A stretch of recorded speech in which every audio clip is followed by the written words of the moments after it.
More late game struggles. Twins fall apart in the 9th with Duran on the mound. Final score versus Seattle, 6-5. Losers of 11 of their last 12. Full deep dive coming up next. Minnesota Twins postcast. This is the Twins postcast. Your instant game reaction for the Minnesota Twins. Part of the Locked On Podcast Network. Your team every day.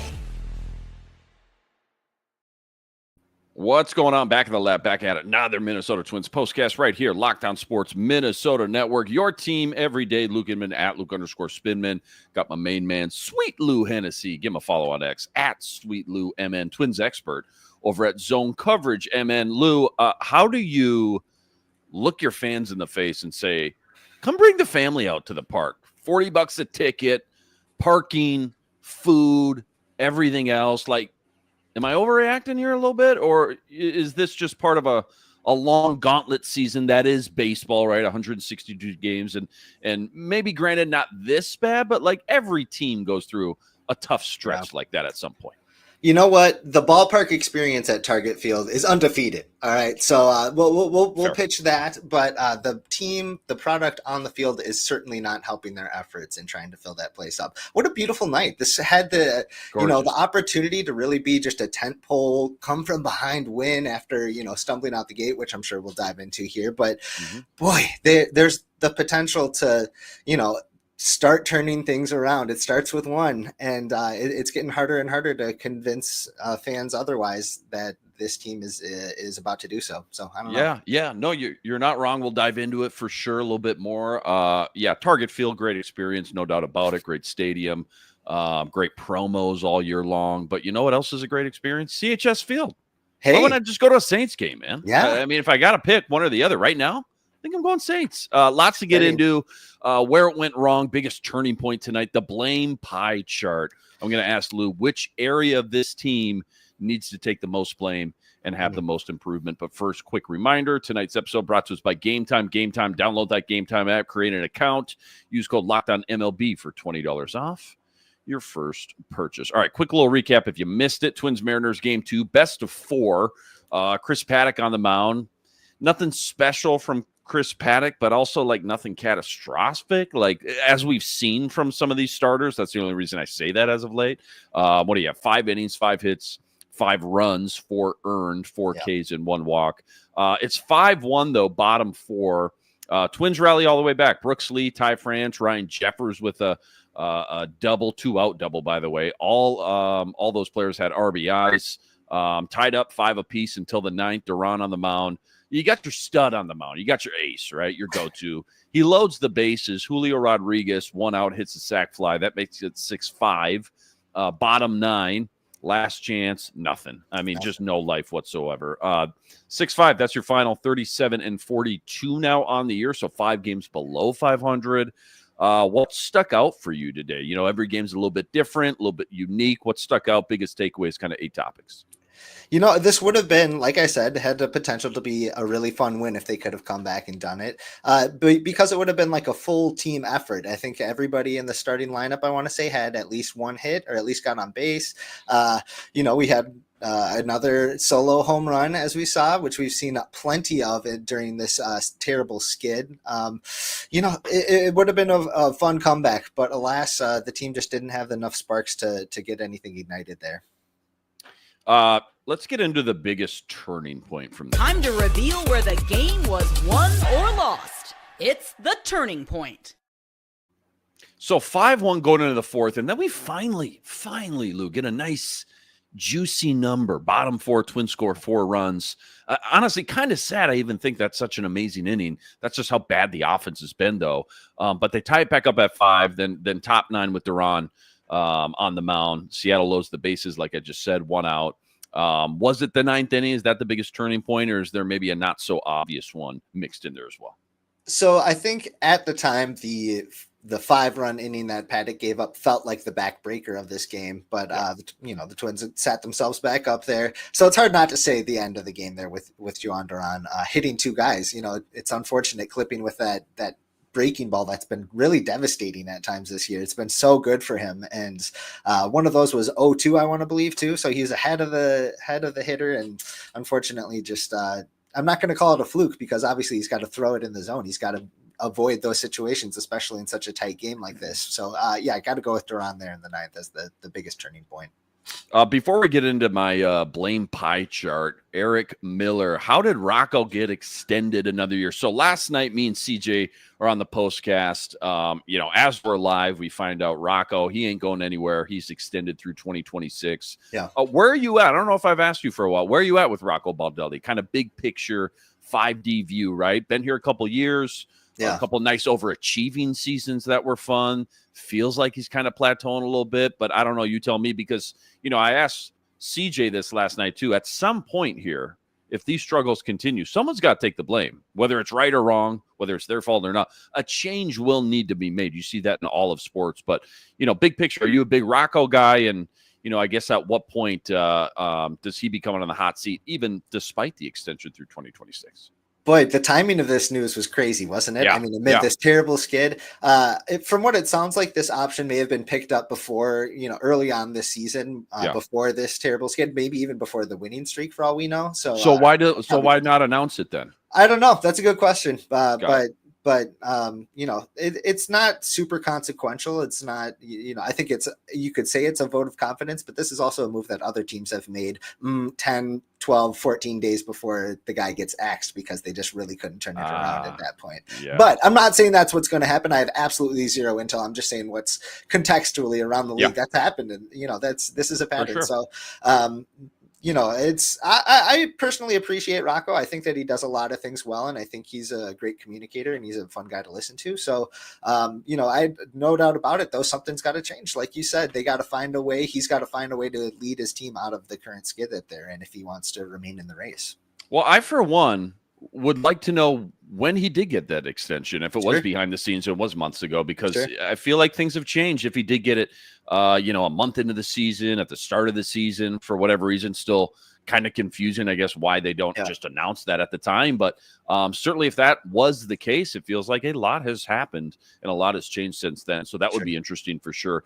Blame chart. I'll give you 5 categories. Did this with CJ last night as well. Starting pitching, bullpen, the offense, the coach, right, Rocco, or the GM. Rank them most to blame right now for the recent struggles, top to bottom. I feel like you got to put the players first. There's some guys that it's not just underperforming, because you look top to bottom. Let's talk about hitting first. Let's talk about the lineup. There's a few standout guys that are well below average when it comes to OPS, when it just comes to their general production, but it's also just the little things. We saw a team in the Milwaukee Brewers that took that extra base so well. We saw the Mariners do it really well last night too. They have this knack for accomplishing those intangible parts of the game that maybe you don't see on the scorecard, but they really do lead to run production. So at this point, the hitters are kind of a big slice of that pie there in the player sphere. Yeah. And then after that, it's hard not to talk about just the design of this team. And if they can't right themselves, well, maybe they weren't designed to do so. So I think at that point you have to look at the GM and the front office here. And if there's going to be a collapse this big, it's going to be kind of everybody. Everybody's going to have a piece of this pie, let's say. Yeah, no doubt about it. It's you're totally right. I know CJ. I was going to say CJ last night when starting pitching. Then the offense, and then we had a kind of side conversation about the GM. Is it really the GM's fault though if the owners aren't shelling out a big enough wallet or checkbook for those guys too? But like I told CJ, probably a discussion for another day. Plenty more deep dive. How to fix the struggles right now. Maybe get a fresh start here after the All-Star break. That's all coming up right after this. Quick reminder, tonight's episode brought to us by FanDuel. FanDuel, America's #1 sportsbook, an official sportsbook partner of the MLB. Right now, FanDuel is giving you a chance at a huge return, $200 in bonus bets guaranteed when you win your first $5 wager. Why I love FanDuel? When you get the hunch in the middle of the game, you go check out the latest stats. You can view live play-by-play, all on the same page where you place your bets. Again, $200 in bonus bets guaranteed when you win your first $5 wager. Go check it all out over at FanDuel.com. Getting some MLB future action if you dare. Twins plus 650 right now to win the AL Central. It's all sitting up over at FanDuel.com. Again, check it all out over at FanDuel.com and get $200 in bonus bets guaranteed when you win your first $5 wager. FanDuel, America's #1 sportsbook, an official sportsbook partner of the MLB.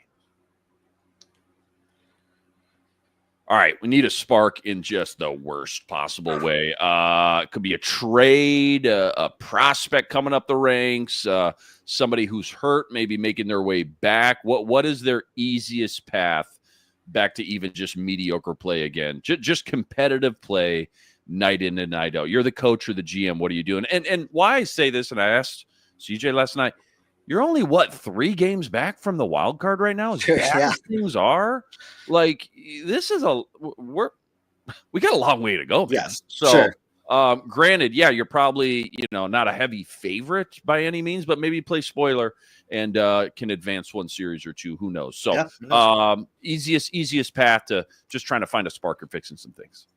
The easy answer is just to say that the internal guys really need to start, picking up the slack.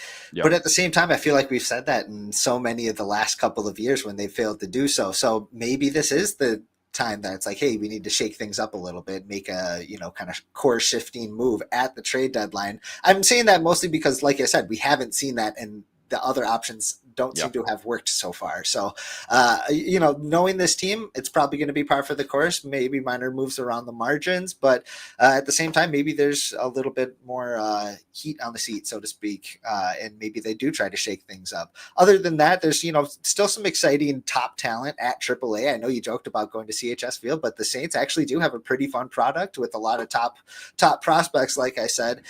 He's not a top prospect anymore, but Aaron Sabato, the former first rounder, was just promoted. I think he's hit in like 9 of 10 games since he's been with the Saints. He hit another mammoth home run today.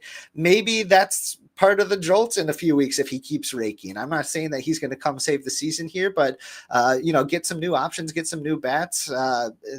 Maybe that's an internal option. Maybe Emmanuel Rodriguez comes back from his injury and really starts to produce and gets the pedal to the metal on his way to the big leagues. That could be fun too. Other than that, Luke Keeschel coming back in maybe another month or so. Who knows how long it's going to take? I know today it sounds like he's still a ways away from a rehab assignment, but he's working out. It sounds like he's doing one-handed swings, so he's trying to stay in shape as much as possible before. Honestly, a one-handed Luke Keeschel at this point, plug him in at the 8. Let's do it. The 9 even. I'll take them. What about the guys who used to be kind of a core piece to the nucleus of the lineup? The guys like Ed Julian, who got sent down, Miranda, who got sent down. Are those guys just truly just struggling that much right now in AAA that they're not even an option to bring up and just switch things up a little bit? Yeah, Julian has started turning it on for sure. He's been pretty productive over the last few weeks with AAA, so he could be an option soon here if they get sick of someone like Cody Clemens, maybe, because right now they would kind of fill the same role, the left-handed side of that second base platoon.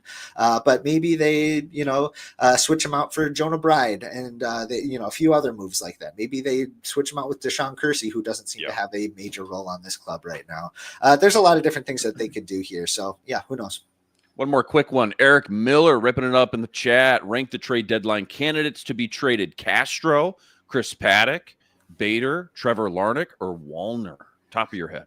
You know what? I kind of like that list that he has right there in that order. Willie Castro, Danny Coulomb, Chris Paddack, Harrison Bader. Maybe switch Bader, put him a little bit higher up. I think that he would be a known commodity. Okay. I'm not sure I'm ready to call them sellers quite yet, but if they keep playing like they've played over the last 11 games, which now that I'm seeing it aloud sounds really stupid to suggest anything otherwise. I think that there's a world where they aren't immediate sellers, but if they are, that's a pretty good list there, Eric. Yeah, well done. Don't go anywhere. One more segment. Preview Game 3 tomorrow. Joe Ryan on the mound. That's all coming up right after this. Quick reminder, today's episode also brought to us by Prize Picks. Prize Picks, America's #1 fantasy sports app, now with more than 10 million members to date. For me, my money is just by far the easiest. It's the most exciting way to get in on all the action while you watch your favorite sports and you watch your favorite players. So simple, too. All you got to do, you pick more or less on 2 or more players' stats. You watch the winnings roll in. Strikeouts, stolen bases, home runs, RBIs, you name it, they got it. Take your pick on more or less. Add them to your Prize Picks entry today. Plus, They now offer Apple Pay, quick and easy deposits into your account all season long. Download the PrizePicks app. Use code LOCKEDONMLB for $50 instantly with any $5 wager. Game 3 tomorrow, first pitch, 6:40. Joe Ryan back on the mound. How do you stop the bleeding here? Like if you're Rocco, I know we kind of just touched on it. How do you switch things up? How do you just try to spark this clubhouse right now? What's the message, too, as a coach when your team is in just a total spiral like the one we're witnessing?